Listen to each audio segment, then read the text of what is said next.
तो hey everyone, welcome back again. Last कुछ lectures में हमने अपना सेट थ्योरी कंप्लीट कर चुके हैं हम। और 6 लेक्चर्स लगा के हमने सेट थ्योरी को कंप्लीट किया है। और 3 लेक्चर्स में हमने परमुटेशंस एंड कॉम्बिनेशंस को भी कंप्लीट किया है, क्योंकि सेट थ्योरी के लेक्चर्स मैंने थोड़े छोटे रखे। परमुटेशन कॉम्बिनेशन के 1-1 घंटे के हैं। और जो भी टॉपिक्स हम कंप्लीट करते जा रहे हैं उनके एमसीक्यूज में आपके लिए, जैसे ही सिलेबस हमारा कंप्लीट हो जाएगा कॉन्सेप्ट वाइज, मैं एमसीक्यूज भी लेके आऊंगा आपके लिए, आपके साथ उसके लिए, आपके लिए। ठीक है। तो हम स्टार्ट करते हैं आज। जो हम नया टॉपिक स्टार्ट करेंगे वो है रिलेशंस एंड फंक्शंस। ठीक है।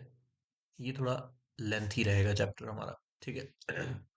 मतलब थोड़ा लेंथी नहीं, मतलब ठीक ही रहेगा। ठीक है। लेकिन थोड़ा समझने वाला चैप्टर है, इसमें सेट्स का काफ़ी यूज़ होगा, तो इसीलिए मैंने पहले सेट्स करवाए। उसके बाद मैंने रिलेशन एंड फंक्शन स्टार्ट करवाया आपको। तो आज हम इसको स्टार्ट करेंगे। देखिए, 1 मिनट। ये स्टार्ट करते हैं। देखिए, रिलेशंस एंड फंक्शंस पढ़ने से पहले पहले तो हमें सेट्स में अच्छी खासी पकड़ होनी चाहिए। सेट्स चैप्टर हमने अच्छे से उसके कॉन्सेप्ट सारे सीखे होने चाहिए। सारी उसकी नोटेशंस, जैसे हम लिखते थे A is a subset of P, X belongs to A, है ना। ये सारी नोटेशंस हमें पता होनी चाहिए रिलेशन एंड फंक्शन स्टार्ट करने से पहले, नहीं तो ये चैप्टर समझ नहीं आएगा। ठीक है। बहुत इजी चैप्टर है, ऐसा कोई खास मुश्किल तो नहीं है, लेकिन ये समझने वाला चैप्टर है। ऐसे खाली ऐसे नहीं हो जाएगा। बिना डायरेक्ट एमसीक्यूज तो इसके ट्राई भी नहीं करनी चाहिए कभी। कोई भी चैप्टर हो मैथ का, डायरेक्ट एमसीक्यू नहीं ट्राई करना चाहिए। अगर आपने कॉन्सेप्ट समझ लिया तो बहुत ईजी है। ठीक है। तो स्टार्ट करते हैं। देखिए, रिलेशन एंड फंक्शन स्टार्ट करने से पहले हम देखेंगे एक कॉन्सेप्ट के बारे में, जिसको कहते हैं हम कार्टेशियन प्रोडक्ट। Cartesian product. ठीक है। कार्टेशियन प्रोडक्ट क्या होता है?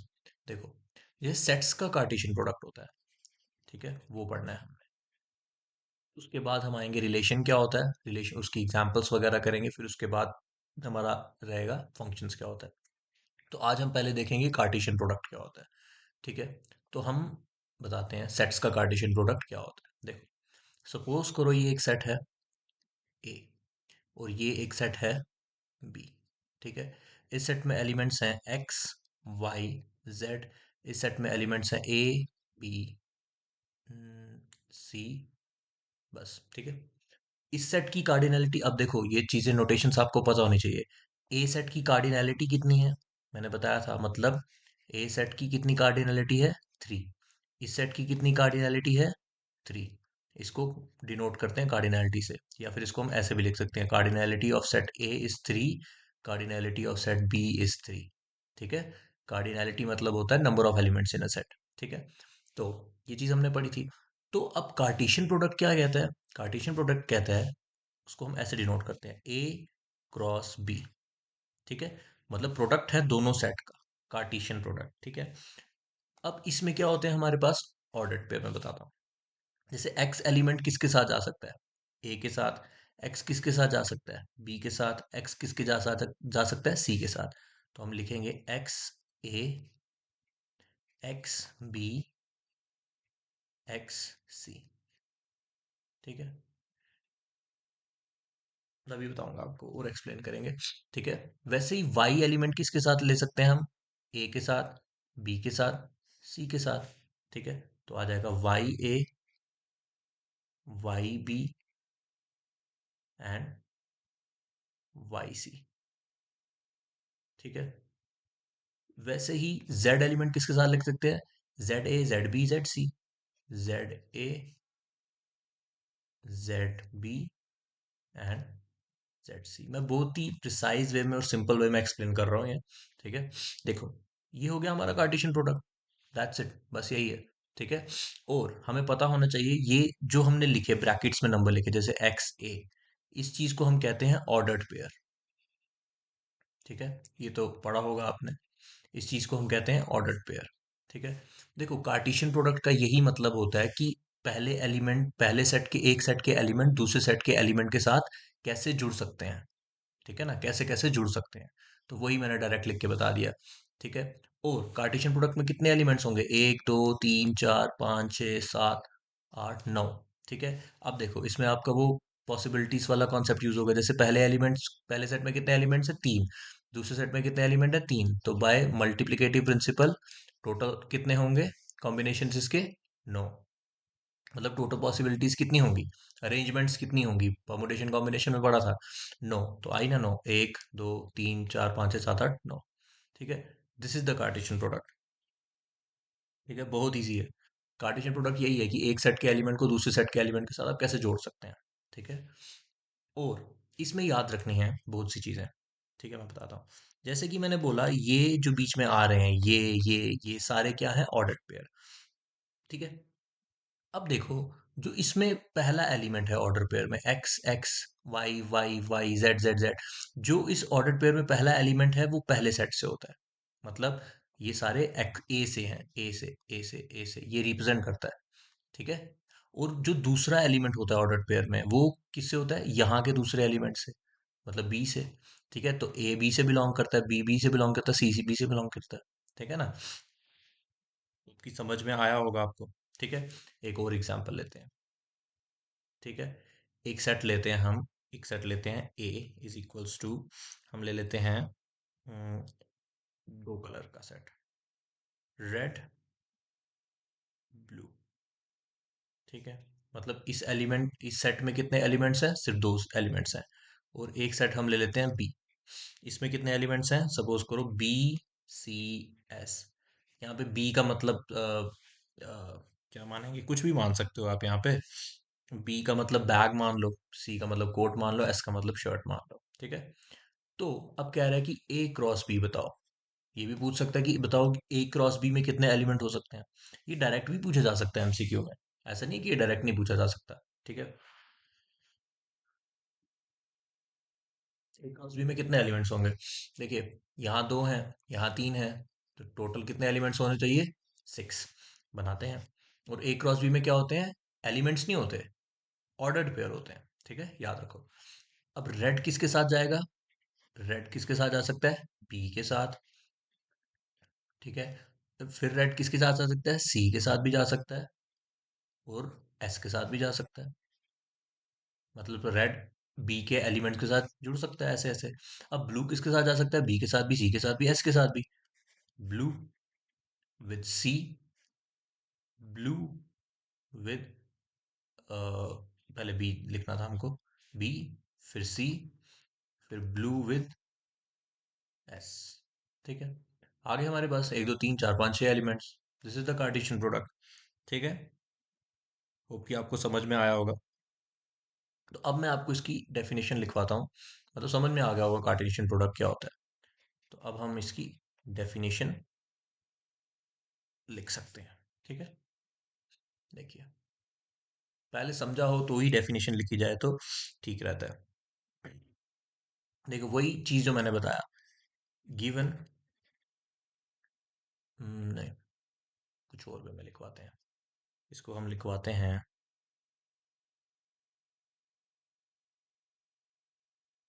देते हैं, कार्टेशियन प्रोडक्ट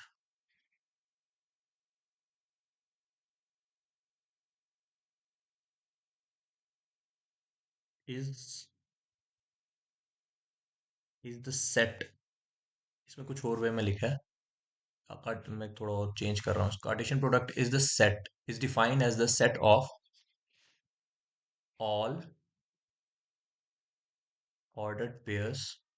देखो, डेफिनेशन की आपको जरूरत नहीं है, सिर्फ ताकि आपको रिवीजन में इजी रहे। ठीक है ना, इसीलिए लिखवाई जा रही है कि पेपर में तो नहीं डेफिनेशन पूछेगा ना वो। ठीक है। Cartesian product is the set of all ordered pairs of two non empty set.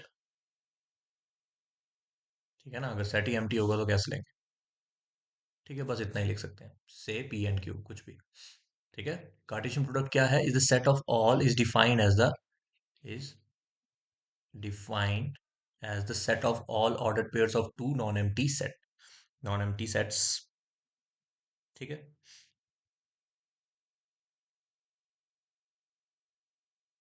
ठीक है।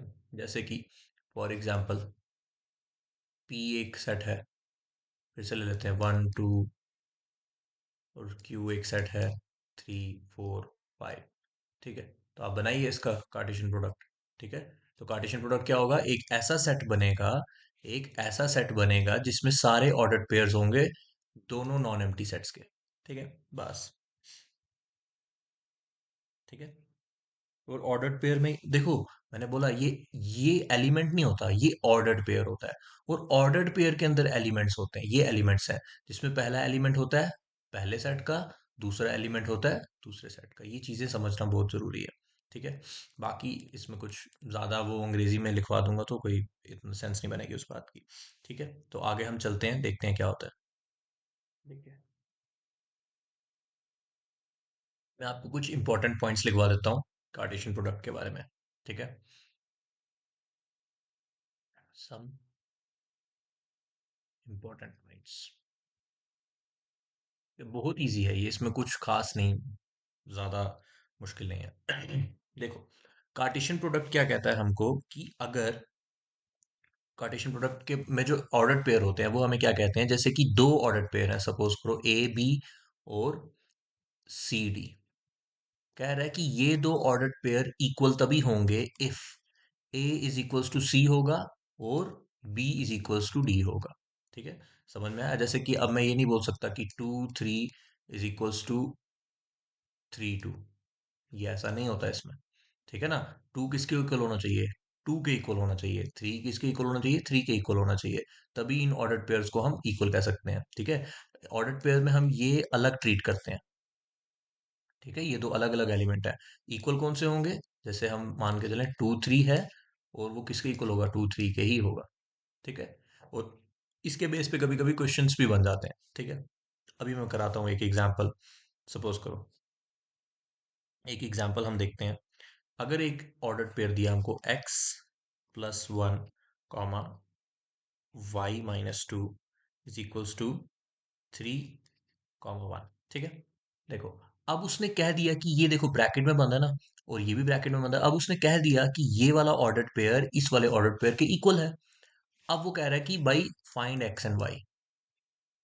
ठीक है, अब मुझे बताइए, उसने बोल दिया कि ये वाला ऑर्डर्ड पेयर इस ऑर्डर्ड पेयर के इक्वल है, तो मतलब हमें डेफिनेशन से पता है ऑर्डर्ड पेयर इक्वल कब होते हैं, जब पहला एलिमेंट पहले एलिमेंट के इक्वल हो, दूसरा एलिमेंट दूसरे एलिमेंट के इक्वल हो। तो हम एक्स वाई निकाल नहीं सकते क्या इसमें?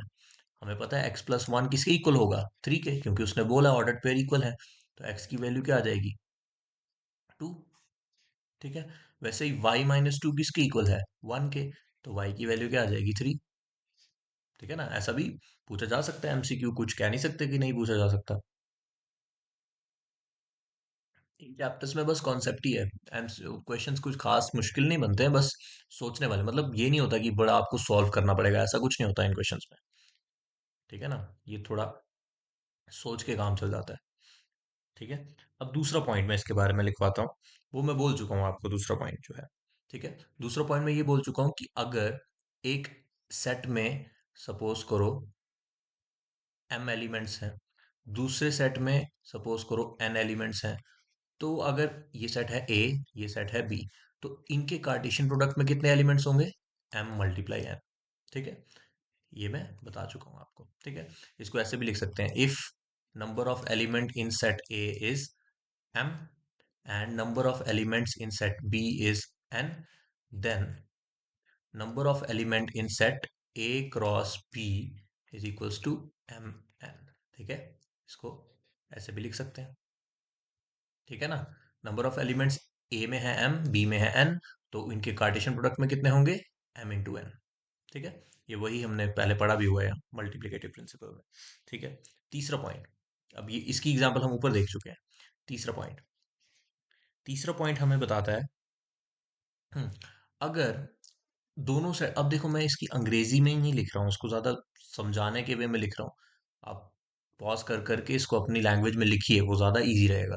ठीक है ना, अगर आपको ऐसे नहीं याद रहेगा तो। ठीक है, देखो, दूसरी चीज, तीसरा पॉइंट हमें ये कहता है कि अगर दो सेट आपने लिए, एक सेट है ए, ठीक है, ऐसे नहीं लिखते इसको, थोड़ा अलग रिप्रेजेंट करते हैं।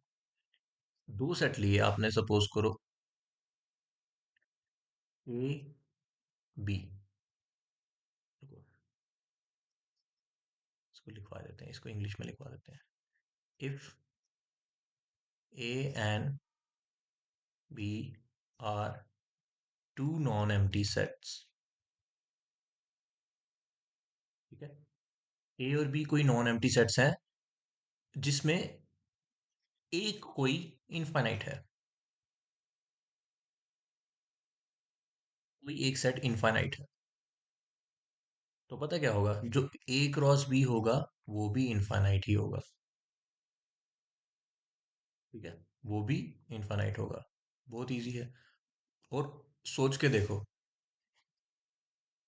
ये बहुत आसान है सोचने में कि ऐसा ट्रू होगा ही होगा, ये भी एक इनफाइनाइट सेट होगा, ठीक है।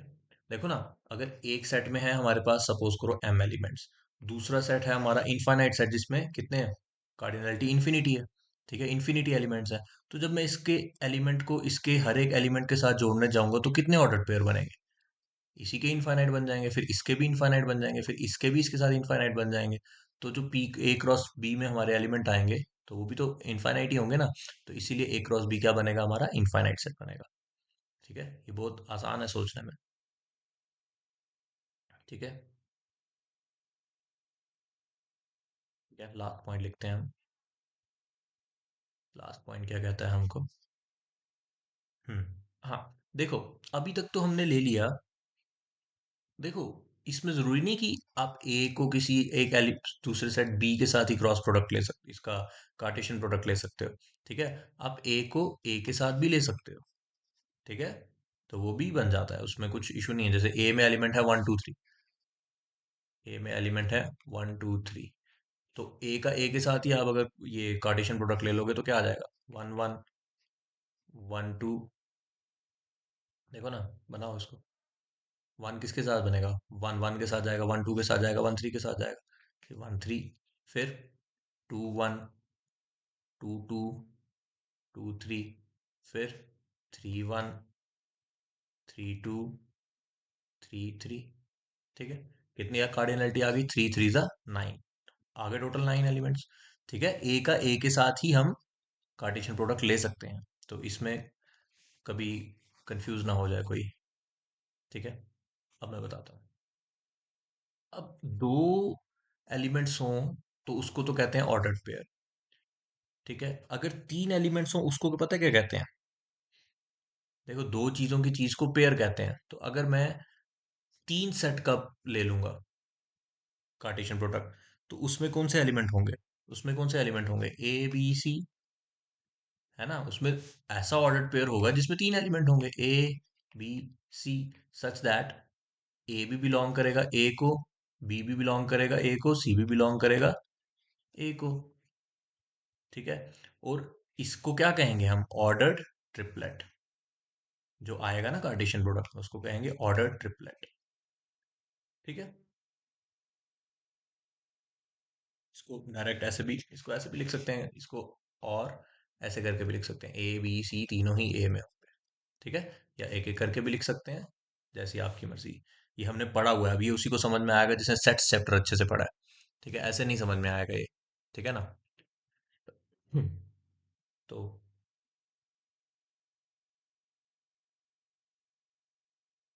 कि आपको पता चल गया होगा कार्टेशियन प्रोडक्ट के बारे में जो भी जानकारी थी वो यही है। इसमें कुछ मतलब क्वेश्चन भी इतने कुछ खास मुश्किल नहीं होते, ठीक है ना। एक एग्जांपल मैं आपको करवा देता हूँ। ए सेट है अगर सपोज करो 1 2 3, ठीक है, और हमारे पास बी सेट है सपोज करो 3 4, और हमारे पास सी सेट है 4 5 6, ठीक है। कह रहा है कि फाइंड, देखो, अब ऐसा फाइंड फूइंड वाला क्वेश्चन आपको नहीं आएगा, लेकिन आपको थोड़ा तो सॉल्व करना आना चाहिए ना, एमसीक्यू में कुछ तो सॉल्वेशन होगी, ठीक है ना। मतलब कुछ तो होगा, थोड़ा बहुत ही होगा लेकिन कुछ तो होगा ना, इसीलिए ये क्वेश्चंस करवाता हूँ मैं। अब आपको कह रहा है कि ए क्रॉस बी यूनियन सी निकालो, ठीक है। अब ये यूनियन हम पढ़ चुके हैं सेट्स चैप्टर में, ठीक है। देखिए, अब क्या निकालना है हमको, ए क्रॉस बी यूनियन सी। तो पहले तो हम देखते हैं ना बी यूनियन सी क्या होगा, मुझे बताओ। बी यूनियन सी क्या होगा आप बता सकते हैं? 3 4 5 6। नहीं समझ में आया तो आप सेट वाला पहले वीडियो देखिए, क्योंकि सेट्स किए बिना यहाँ आने का कोई मतलब ही नहीं है, वो समझ भी नहीं आएगा आपको आगे। ठीक है ना? यूनियन में इनके कौन से एलिमेंट आ जाएंगे? 3 4 5 6, जो कॉमन है वो एक ही बार आता है। तो अब मुझे बताओ, इस सेट के एलिमेंट पता चल गए, इसके भी पता है, तो निकालते हैं ना इनका क्रॉस प्रोडक्ट। ठीक है, तो हम लिखेंगे 1 2 3 ए। ठीक है, और बी क्रॉस सी में कौन सा आ जाएगा हमारा? 3 4 5 6। ठीक है, इनका हमने क्या लेना है? Cross product. ठीक है, तो मुझे बताओ कौन से एलिमेंट आ जाएंगे? अब इसमें 3 है, इसमें 4 है, टोटल कितने आने चाहिए? 12। वन किसके साथ जाएगा? 1 3 के साथ, फिर 1 4 के साथ, फिर 1 5 के साथ, फिर 1 6 के साथ। ठीक है, फिर 2 किसके साथ जाएगा? 2 3 के साथ, 2 4 के साथ, 2 5 के साथ, 2 6 के साथ। फिर 3 किसके साथ जाएगा? 3 3 के साथ, 3 4 के साथ, 3 5 के साथ, 3 6 के साथ। समझ में आया? ठीक है, हो गए 12 एलिमेंट। 1 2 3 4 5 6 7 8 9 10 11 12। ठीक है, this is the Cartesian product.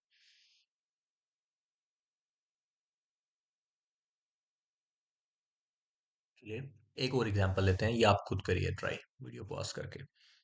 Suppose कीजिए, एक अगर कोई सेट है 1 2, कह रहा है कि आप बनाइए, फॉर्म द सेट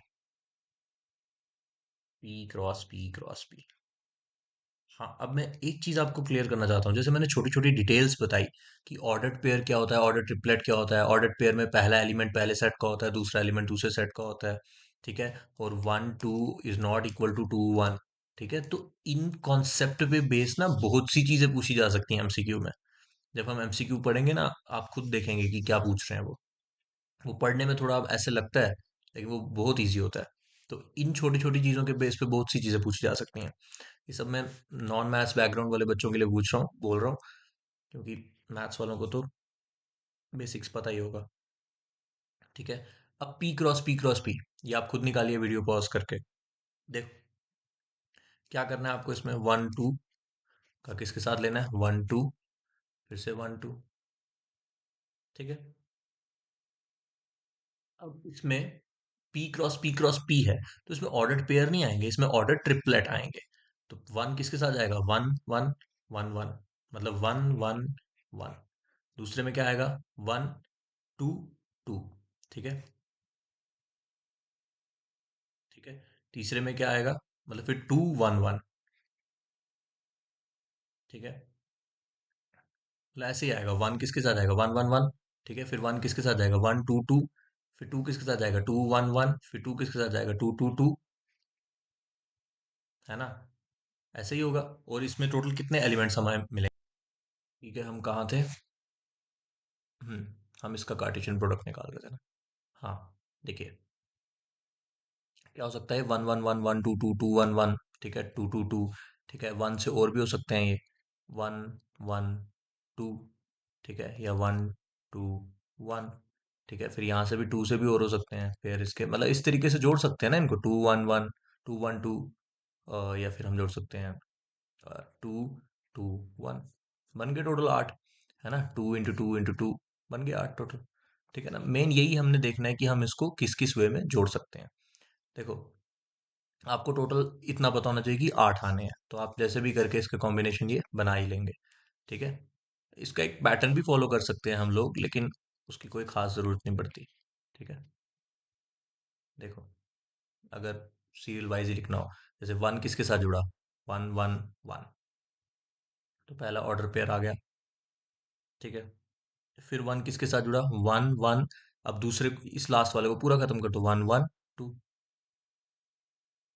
ठीक है, खत्म कर दिया। अब किसका शुरू होगा? 2 1 1। 2 1 1। फिर क्या?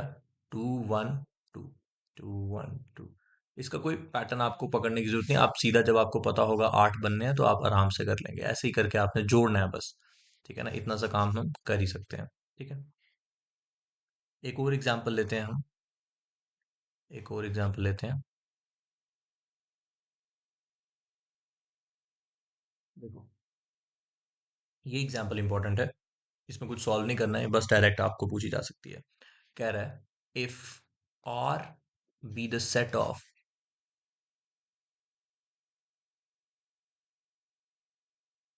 R be the set of real numbers, अगर रियल नंबर का कोई सेट है तो मुझे बताओ कि आर क्रॉस आर क्या हो जाएगा। ठीक है, और आर क्रॉस आर क्या हो जाएगा, ये आर रियल नंबर वाला है तो इसको ऐसे लिखेंगे। ठीक है, क्या हो जाएगा देखो, आर क्रॉस आर क्या हो जाएगा, मतलब ऐसे ऑर्डर्ड पेयर। ठीक है, ऐसे ऑर्डर्ड पेयर जिसमें पहला एलिमेंट, दोनों एलिमेंट क्या है, रियल नंबर्स हैं, है ना। ऐसा ऑर्डर्ड पेयर होंगे, इसमें एक्स वाई होंगे, जिसमें कि एक्स और वाई दोनों कहाँ से आ रहे हैं, रियल नंबर से आ रहे हैं। यही मतलब होता है इसका बिलोंग्स टू का। ठीक है, और इसमें क्या होगा, एक्स वाई जेड, मतलब ऐसे ऑर्डर ट्रिपलेट जिसमें कि तीनों एक्स वाई जेड तीनों कहाँ से आ रहे हैं, रियल नंबर से आ रहे हैं। ठीक है, ये पूछी जा सकती है। और ये चीज क्या रिप्रेजेंट करती है, two dimensional, two dimensional plane. और ये क्या रिप्रेजेंट करता है, थ्री डायमेंशनल प्लेन। ठीक है ना, मतलब तीन डायमेंशंस को रिप्रेजेंट करता है ये।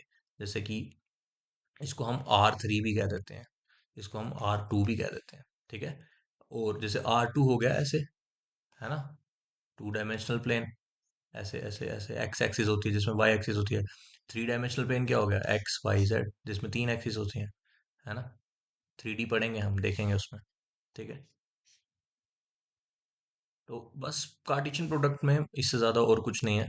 अब हम अपने डेफिनेशन स्टार्ट कर सकते हैं कि व्हाट आर रिलेशंस। ठीक है, अब हम देखते हैं कि रिलेशन क्या होते हैं। ठीक है, देखो, रिलेशन क्या होता है, देखो, वर्ड से ही पता चल रहा है कि रिलेशन क्या होता है। ठीक है, रिलेशन मतलब जैसे कि हर चीज का इस दुनिया में किसी ना किसी दूसरे एलिमेंट के साथ कोई ना कोई रिलेशन होता है।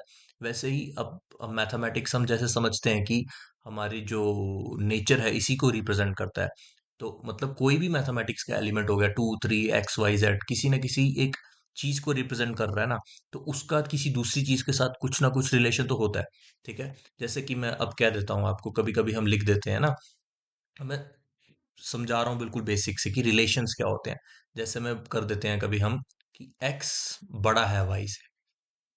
ठीक है, या तो हम लिख देते हैं x+1 is equal to Y, मतलब x जो है y से एक ज्यादा है ना, दोनों में कुछ रिश्ता है ना। ये क्या रिश्ता कह रहा है कि x y से बड़ा है, और ये रिलेशन क्या कह रहा है कि x y से एक ज्यादा है। और अगर मैं ऐसे लिख दूं तो x y से दो ज्यादा है, मतलब ऐसा नहीं है, इसे उल्टा मैं बोल रहा हूँ, लेकिन ये आप समझो, मतलब x छोटा है y से दो।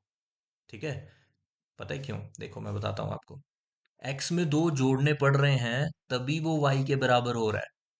ठीक है, x में दो जोड़ने पड़ रहे हैं तभी वो y के बराबर हो रहा है।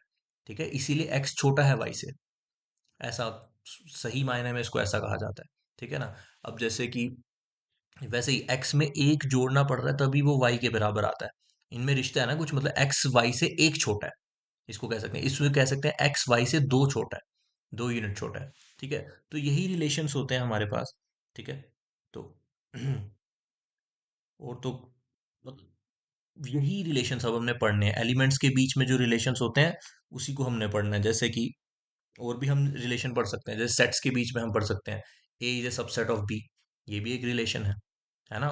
ए और बी सेट में क्या रिश्ता है आपस में, कि भाई जो बी सेट है उसके अंदर बैठा हुआ है आपका ए। ठीक है ना, A is a subset of B. ठीक है, ये भी एक रिलेशन हो सकता है। जैसे लाइंस के बीच में रिलेशन हो सकता है, line L is parallel to line M. ठीक है, ये भी एक रिलेशन हो सकता है। और क्या हो सकता है, बहुत सी चीजें हो सकती हैं। ठीक है ना, M is less than N. ठीक है, कुछ भी, दिस इज रिलेशन। ठीक है, तो अब हम जो इस सेंस में, हम मैथमेटिकल सेंस में देखेंगे, तो अभी आपको पता चलेगा कि हमने कार्टेशियन प्रोडक्ट क्यों पढ़ा। ठीक है, देखो, क्योंकि हम सेट्स के रिस्पेक्ट में बात कर रहे हैं ना अभी, सेट्स में ही एलिमेंट्स होते हैं। ठीक है ना, सेट के रिस्पेक्ट में ही सारी बातें होती हैं। देखो, मुझे बताओ, एक सेट था ये 1 2 3, एक सेट था ये 4 5 6, मैंने क्या बोला कि इनका आप लो कार्टेशियन प्रोडक्ट। ठीक है, आपने ले लिया। ए क्रॉस बी आया आपका 1 1, सॉरी 1 4, ठीक है, 1 5 1 6, ठीक है। और क्या आया? 2 4 2 5 2 6, ठीक है। और क्या आया? 3 4 3 5 3 6, ठीक है। तो रिलेशन क्या होता है? कार्टेशियन प्रोडक्ट जो होता है ना, कार्टेशियन प्रोडक्ट, ये भी तो एक सेट बना ना आपका, ये भी तो एक सेट है, तो इसी का सबसेट होता है। नोट, ये बड़ा इंपॉर्टेंट नोट है, ठीक है। मतलब जो रिलेशन होता है ना, relation, relation is a subset of A cross B, ठीक है। मतलब देखो, अब मैं सपोज करो ना, मैं कुछ रिलेशन इसमें डिस्क्राइब कर दूं, ये तो हो गए इन सेट के सारे कार्टेशियन प्रोडक्ट, ठीक है, सारे एलिमेंट्स कार्टेशियन प्रोडक्ट के, मतलब सारे ऑर्डर्ड पेयर्स, ठीक है। अब रिलेशन क्या होगा कि अगर मैं कोई रिलेशन डिफाइन कर दूं कि भाई ऐसे ऑर्डर्ड पेयर लीजिए जिनमें डिफरेंस एक्स और वाई में, पहले ऑर्डर्ड पेयर को हम कहते हैं एक्स, याद रखो, दूसरे ऑर्डर्ड पेयर को हम कहते हैं वाई, ठीक है। ऐसे एलिमेंट्स लीजिए जिसमें पहले और दूसरे एलिमेंट के बीच में 3 का अंतर हो, 3 का डिफरेंस हो, तो हमारे रिलेशन में कौन से एलिमेंट आएंगे? यही आएगा 1 4। और कोई आ सकता है? नहीं आ सकता, इसमें तो 4 का डिफरेंस है, 5 का डिफरेंस है, 2 का डिफरेंस है, ये आ सकता है 2 5। समझ में आया? ऐसे ही हम इंग्लिश में लिखेंगे कि ऐसे एलिमेंट्स लो जिनके बीच में एक्स और वाई का डिफरेंस 2 हो, ठीक है ना। ऐसे लिख सकते हैं हम। रिलेशन कैसा डिफाइन किया गया है?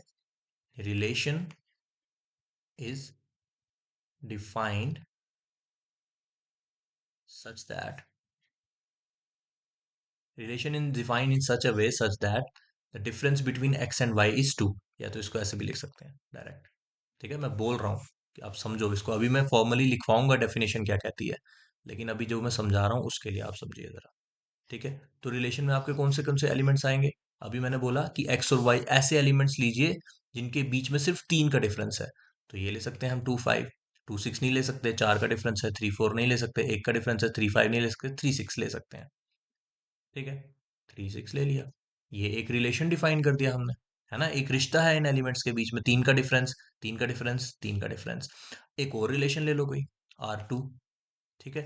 एक और रिलेशन कोई डिफाइन कर सकते हैं कि अब भाई 4 का डिफरेंस लेना है, तो 4 का डिफरेंस इसमें आएगा, 4 का डिफरेंस किस में आएगा? और इसमें आएगा, ठीक है। एक ये हो गया, एक 2 1 5 2 6, और बस। तो इसमें कौन से एलिमेंट्स आएंगे? 1 5 2 6, बस, ठीक है। मतलब कोई भी रिलेशन आपको डिफाइन किया जा सकता है। और कोई ऐसा रिलेशन ले लो जिसमें पहला एलिमेंट 1 हो, ले सकते हैं। कोई एलिमेंट रिलेशन ले लो जिसमें दोनों इवन नंबर हो, वो ये आ जाएगा फिर 2 4, ठीक है, 2 6 आ जाएगा। और कौन सा आ जाएगा? बस, है ना। यही रिलेशन होता है। और मतलब रिलेशन क्या होता है? रिश्ता दो एलिमेंट्स के बीच में है, ऑर्डर्ड पेयर के जो एलिमेंट्स होते हैं, पहला एलिमेंट एक्स, दूसरा एलिमेंट वाई। इसका मतलब ये होता है कि पहला एलिमेंट एक्स सेट से आ रहा है, अब इसको ए से डिनोट कर रहे हैं, एक्स से भी कर सकते हैं और इसको वाई से भी कर सकते हैं। मतलब एक्स जो है वो एक्स से आता है, और जो वाई है वो वाई से आता है, ठीक है। देखो, अगली वीडियो में प्रॉपर आपको रिलेशन एक्सप्लेन करूंगा, ये वीडियो हमने कार्टेशियन प्रोडक्ट के लिए रखी थी, ठीक है। क्योंकि वीडियो लंबा ना हो जाए, मैं अभी ये नेक्स्ट वीडियो अभी बनाऊंगा, उसमें एक्सप्लेन करूंगा प्रॉपर और रिलेशन क्या होता है, मतलब उसकी प्रॉपर डेफिनेशन लिखूंगा, ठीक है। हमने उसके टाइप्स भी पढ़ने हैं, और ये चैप्टर 11th और 12th दोनों क्लास में पाया जाता है, तो थोड़ा दोनों का हमें करें, दोनों में जितना भी सिलेबस है दोनों का करेंगे हम, ठीक है। Thank you all. अगर कोई डाउट्स हो तो आप कमेंट्स में पूछ सकते हैं। तो रिलेशन में अभी और अच्छे से एक्सप्लेन करेंगे हम नेक्स्ट चैप्टर में, ठीक है, with examples. Thank you all, bye bye.